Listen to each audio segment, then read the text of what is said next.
The end of 1970 was quite busy for me.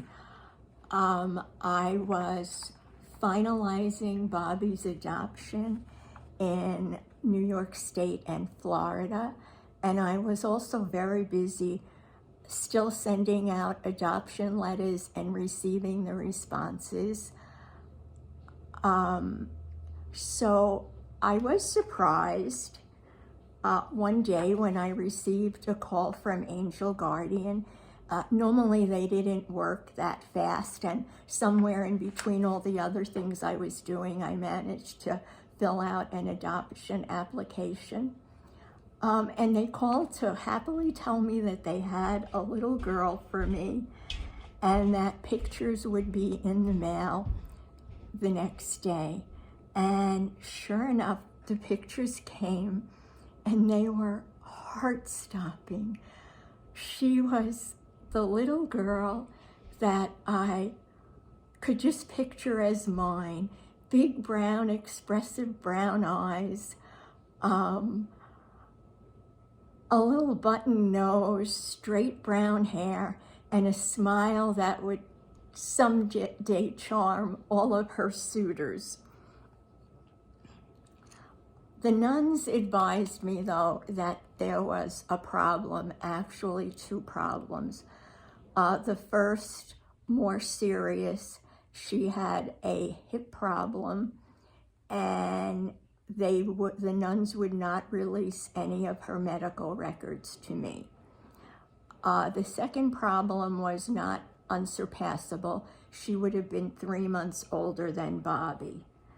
I'm kind of doing a hybrid version. I'm trying to cheat a little bit and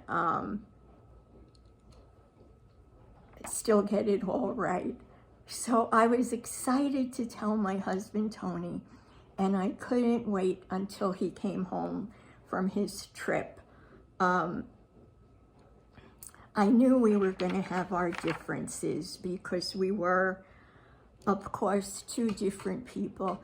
Tony needed facts, he was practical, and I was sort of very artistic, and I had my rose-colored glasses always on, and I always saw the positive over the negative.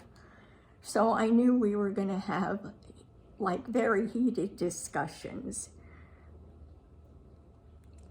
I also knew that Tony did not want a handicapped child, and I really couldn't fault him for that.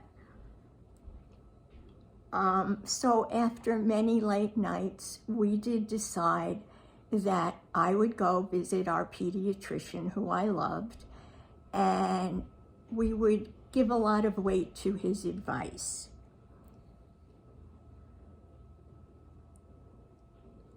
But as I went and listened to him talk, my heart kind of sank because he found out that Angel Guardian would not allow him access to any medical records, therefore there would be no diagnosis or prognosis.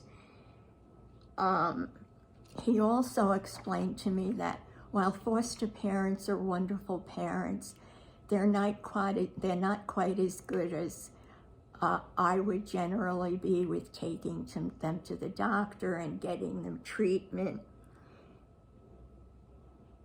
And he said it would make it very difficult, the fact that she was now over 2 years old, that whatever problems she had would be much harder to correct. At the time, there was a lack of really good hospitals on Long Island, and that meant I'd have to make numerous trips into the city, and how my boys would take that would be a problem.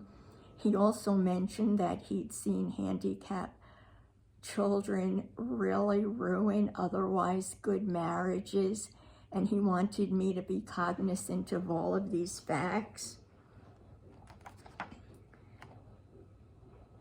He also explained to me that if she was my first child, it would be no problem because I'd have the time to do all this. I wouldn't have two wonderful little boys to worry about. So there was a lot to consider.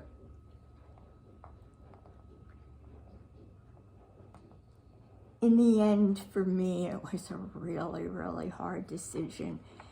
It was hard for me to realize that not only was Tony right, but my pediatrician was also right. And that I had to think of my sons, not me. And I had to realize that this charming little girl would most likely find a family that could provide even better for her than I could.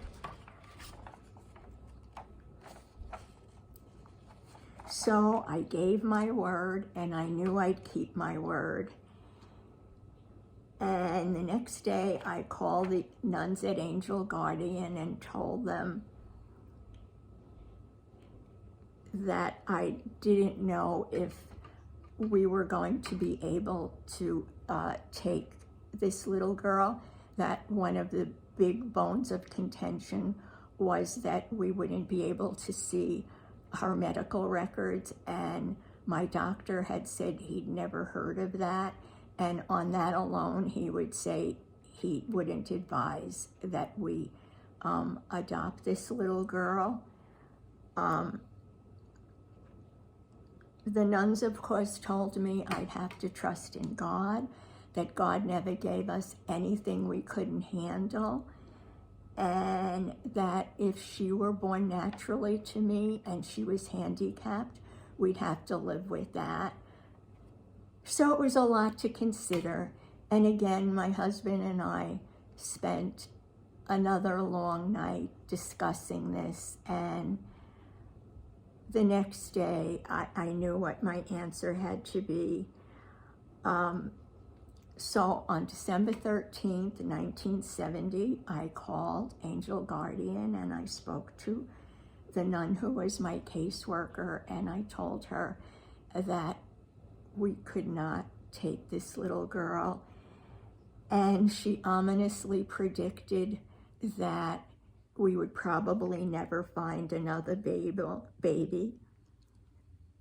But little did she know of the wonderful little bundle of joy that would be waiting for me in mid-1971. But to this day, I am haunted by baby Grace's decision. It's always been bittersweet for me. I am thankful for my wonderful family. I am sad for what might have been. And I am hopeful that my baby Grace found the family that would fill her with happiness. And 54 years later, I still have the pink and white blanket that I bought for her the day I saw her pictures.